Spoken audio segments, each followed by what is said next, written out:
नमस्कार दोस्तों, स्वागत है आपके अपने चैनल प्रिंस एजुकेशन अड्डा पर। आज की इस वीडियो में हम बीए, बीएससी और बीकॉम के तीसरे सेमेस्टर के मानव मूल्य एवं पर्यावरण अध्ययन अर्थात human value and environmental studies विषय पर महत्वपूर्ण 25 एमसीक्यू प्रश्नों को हल करेंगे। ये प्रश्न डॉक्टर राम मनोहर लोहिया यूनिवर्सिटी के छात्रों के लिए खास तौर पर तैयार किया गया है और पिछले वर्षों के पेपर को ध्यान में रखकर चुने गए प्रश्न हैं। तो अगर आप इन सभी परीक्षाओं की तैयारी कर रहे हैं तो वीडियो को अंत तक जरूर देखें। चलिए शुरू करते हैं आज का यह ज्ञानवर्धक सेशन। हमारा पहला प्रश्न है कि संवेदनशीलता मानव मूल्य के किस प्रकार शरीर का हिस्सा है। तो इसका राइट आंसर जो होगा वो होगा संवेदनशीलता। संवेदनशीलता। अगला प्रश्न है पर्यावरण में उपलब्ध निम्न में से कौन सा तत्व जीवों के लिए अत्यंत आवश्यक है। नाइट्रोजन, कार्बन, ऑक्सीजन या हीलियम। तो ऑक्सीजन सबसे ज़्यादा महत्वपूर्ण या अत्यंत आवश्यक तत्व है। चलिए अगला प्रश्न है सतत विकास का उद्देश्य क्या है। केवल आर्थिक लाभ, वर्तमान और भविष्य के संतुलित विकास, पर्यावरण का विनाश, प्राकृतिक संसाधनों का अनियंत्रित दोहन। तो इसका राइट आंसर है वर्तमान और भविष्य संतुलन का विकास। Right answer B. चलिए चौथा नंबर प्रश्न है हमारा पर्यावरण प्रदूषण का मुख्य कारण क्या है। पर्यावरण प्रदूषण का मुख्य कारण वृक्षारोपण, उद्योगों का विकास, खेती का विस्तार, जनसंख्या का नियंत्रण। तो इसका राइट आंसर है बी नंबर, उद्योगों का विकास इसका राइट आंसर। अगला प्रश्न है हमारा पर्यावरण में जैव विविधता को बचाने के लिए कौन सा प्रयास किया जा सकता है। नंबर 1 अधिक कार्बन उत्सर्जन, नंबर 2 प्राकृतिक आवास का कारण, जंगलों का कटाव, अधिक खेती। तो इसका राइट आंसर हो जाएगा वी ऑप्शन, प्राकृतिक आवास का संरक्षण। अगला प्रश्न देखें तो अगला प्रश्न छठा नंबर का प्रश्न है मानव मूल्य का उद्देश्य किस प्रकार समाज बनाता है। नंबर 1 संवेदनशील समाज, सह अस्तित्व पर आधारित समाज, केवल आर्थिक विकास पर आधारित समाज, स्वार्थपूर्ण समाज। तो इसका राइट आंसर जो होगा वो बी ऑप्शन, सह अस्तित्व पर आधारित समाज। चलिए अगला प्रश्न देखें तो हमारा अगला प्रश्न है पानी की कमी से निपटने का कौन सा प्रभावी तरीका है। नंबर 1 पानी का दुरुपयोग, वर्षा जल संचयन, जलाशयों का विस्तार, अधिक भूमिगत जल का उपयोग। तो इसका राइट आंसर होगा बी ऑप्शन, वर्षा जल संचयन। क्या होगा वर्षा जल संचयन, इसका राइट आंसर वर्षा जल संचयन।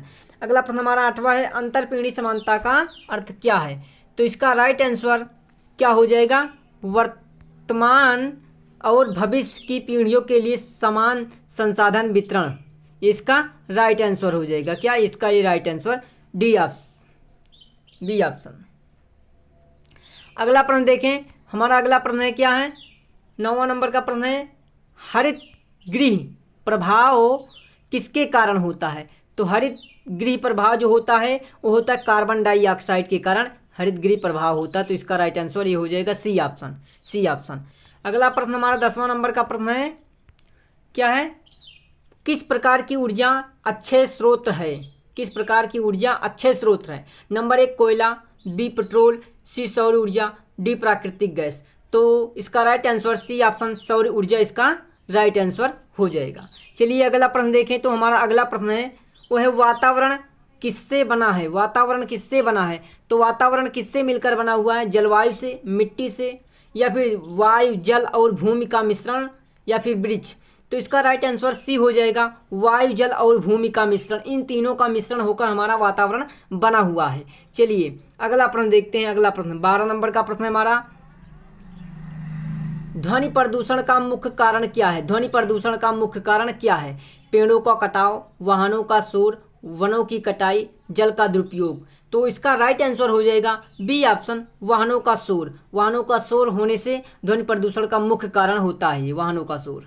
चलिए अगला प्रश्न है पिघलते हिमनद किस प्रकार के संकट का संकेत है। नंबर 1 जैव विविधता, 2 जलवायु परिवर्तन, तीसरा है कृषि संकट, डी है जनसंख्या वृद्धि। तो इसका राइट आंसर हो जाएगा जलवायु परिवर्तन। इस जलवायु परिवर्तन का संकट क्या है, पिघलते हुए हिमनद पर पिघल रहे हैं, ये जलवायु परिवर्तन का संकट रूप धारण कर रहे हैं। चलिए अगला प्रश्न देखते हैं।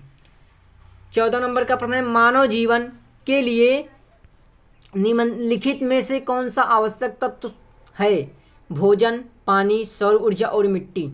तो मानव जीवन के लिए सबसे ज़्यादा जरूरी है पानी, तो इसका राइट आंसर बी ऑप्शन पानी हो जाएगा। चलिए अगला प्रश्न 15 नंबर का प्रश्न है, मानव मूल्य शिक्षा का उद्देश्य क्या है?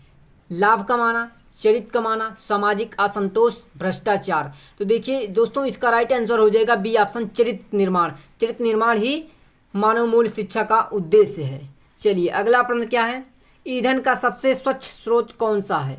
तो ईंधन का सबसे स्वच्छ स्रोत है कोयला, लकड़ी, प्राकृतिक गैस, सौर ऊर्जा। तो इन चारों में से सबसे ज़्यादा अच्छा स्रोत है तो है डी ऑप्शन सौर ऊर्जा। चलिए अगला प्रश्न देखते हैं। अगला प्रश्न हमारा है, पृथ्वी की ओजोन परत में छिद्र किस गैस के कारण होता है? जो पृथ्वी उसकी ओजोन परत में छिद्र जो होता है वो किस गैस के कारण होता है? तो होता है क्लोरोफ्लोरोकार्बन, जिसे हम CFC के नाम से जानते हैं। चलिए अगला प्रश्न हमारा है, सस्टेनेबल डेवलपमेंट का उद्देश्य क्या है? तो इसका राइट आंसर हो जाएगा संसाधनों का संरक्षण। ए ऑप्शन इसका राइट आंसर। चलिए अगला प्रश्न हमारा, सामाजिक ताना बाना किससे मजबूत होता है? नंबर ए आशायोग से, एक बी है एकता और सही गुणता से, सी है केवल व्यक्तिगत विकास से, डी है केवल आर्थिक लाभ से। तो इसका राइट आंसर हो जाएगा बी ऑप्शन एकता के सहगुणिता से। इसका बी ऑप्शन राइट आंसर हो जाएगा। चलिए अगला प्रश्न है 20 नंबर का प्रश्न है, मानवीय संवेदनाओं में कौन सा सबसे महत्वपूर्ण है? क्रोध, ईर्ष्या, सहानुभूति, अभिमान। तो इसका राइट आंसर हो जाएगा सी ऑप्शन सहानुभूति। अगला प्रश्न हमारा है, पृथ्वी दिवस कब मनाया जाता है? पृथ्वी दिवस कब मनाया जाता है? 22 अप्रैल को, 5 जून को, या फिर 16 सितंबर या 2 अक्टूबर को। तो 22 अप्रैल को जो होता है वो पृथ्वी दिवस मनाया जाता है। चलिए अगला प्रश्न है, धर्मनिरपेक्षता किस मानव मूल्य का हिस्सा है? तो धर्मनिरपेक्षता सहगुणता मानव मूल्य का हिस्सा है। चलिए अगला प्रश्न है, ध्वनि प्रदूषण किस स्तर पर मापा जाता है? अर्थात कहने का मतलब ध्वनि प्रदूषण किस में मापा जाता है? अर्थात ध्वनि प्रदूषण को मापने का मात्रक क्या होता है? क्या सेंटीमीटर होता है, डेसिमल होता है, या किलोमीटर या ग्राम होता है? तो इसका राइट आंसर हो जाएगा डेसिमल में। ध्वनि जो मापी जाती है वो डेसिमल में मापी जाती है। चलिए अगला प्रश्न है वो है, इकोसिस्टम में कौन सा तत्व सबसे महत्वपूर्ण है? नंबर ए केवल पानी, 2 केवल हवा, विभिन्न प्रजातियों का सह अस्तित्व, केवल भूमि। तो इसका राइट आंसर हो जाएगा सी ऑप्शन विभिन्न प्रजातियों का सह अस्तित्व। अगला और अंतिम प्रश्न है, संवेदनशीलता का अर्थ क्या है? अर्थात संवेदनशीलता का क्या अर्थ है? दूसरों की भावना को समझना, केवल अपने प्रति ध्यान देना, सहानुभूति की कमी, केवल आर्थिक लाभ प्राप्त करना। तो इसका राइट आंसर हो जाएगा ए ऑप्शन दूसरों की भावना को समझना संवेदनशीलता का अर्थ है। तो दोस्तों ये थे human value and environmental studies के टॉप 25 MCQ। तो ऐसे ही वीडियो के लिए आप हमारे चैनल को सब्सक्राइब करें और बेल आइकन को ऑन करें ताकि आने वाली वीडियो का नोटिफिकेशन आप तक पहुंचता रहे। मिलेंगे अगली क्लास में, तब तक के लिए आप सभी को धन्यवाद।